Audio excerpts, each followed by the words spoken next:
1956 में इस इंसान ने हिंदुइज्म को 3,80,000 से भी ज्यादा लोगों के सामने कम्प्लीटली रिजेक्ट कर दिया था। फिर वो बुद्धिज्म में कन्वर्ट हो गए, लेकिन वो यहाँ पे भी नहीं रुके। उन्होंने ट्रेडिशनल बुद्धिज्म को भी रिजेक्ट कर दिया। उन्होंने बुद्धिज्म से कर्मा को रिमूव किया, रीबर्थ को रिमूव किया और इवन मेडिटेशन को भी रीडिफाइन किया। उन्होंने बुद्धिज्म का एक अपना वर्जन बनाया और कहा कि this is the only Buddhism that make sense. अब तक तुम समझ गए होगे कि मैं किसकी बात कर रहा हूँ। मैं बात कर रहा हूँ डॉक्टर भीमराव अम्बेडकर की। उनका लॉजिक बहुत ही पावरफुल था।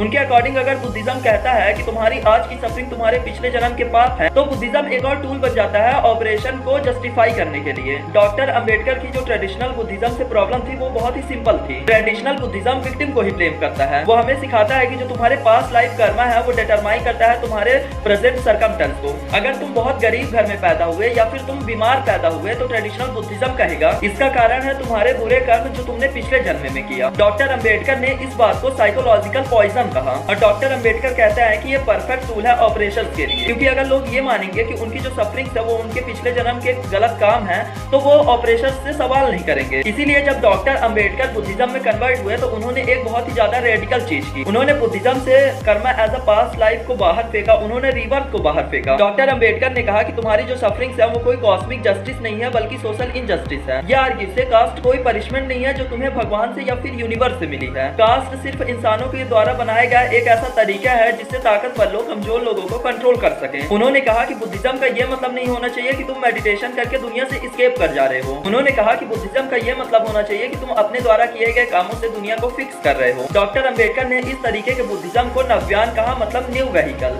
ऐसा बुद्धिज्म जो नेशनैलिटी, मोरालिटी और सोशल इवोल्यूशन पे फोकस करता है। और इसी में कुछ बुद्धिस्ट भी नाराज हो गए। उन्होंने कहा कि बुद्धिज्म कोई ऐसी चीज नहीं है जिसमें तुम कुछ भी डाल दोगे और निकाल दोगे। बुद्धिस्ट लोगों ने कहा कि बुद्धा के अकॉर्डिंग ये जो रिबर्थ और कर्मा है ये इसका सेंट्रल पॉइंट है और अगर तुम इसी को निकाल दोगे तो तुम पूरे के पूरे बुद्धिज्म को ही हटा रहे हो। और डॉक्टर अंबेडकर ने इसी का आंसर देते हुए कहा रिलीजन तभी मैटर करता है जब वो ह्यूमैनिटी को सर्व कर रहा हो। और अगर रिलीजन टीचिंग ऑपरेशंस को जस्टिफाई कर रहा है तो उस रिलीजन को रीएग्जामिनेशन की जरूरत है। और उनके अकॉर्डिंग अगर कोई रिलीजन कास्ट और वर्थिट के अपोजिट खड़ा नहीं हो सकता तो उस रिलीजन का कोई मतलब नहीं है। और ऐसी टीचिंग जो विक्टिम को ही ब्लेम करे उनकी सफरिंग्स के लिए ये यूजलेस के साथ साथ हार्मफुल भी है।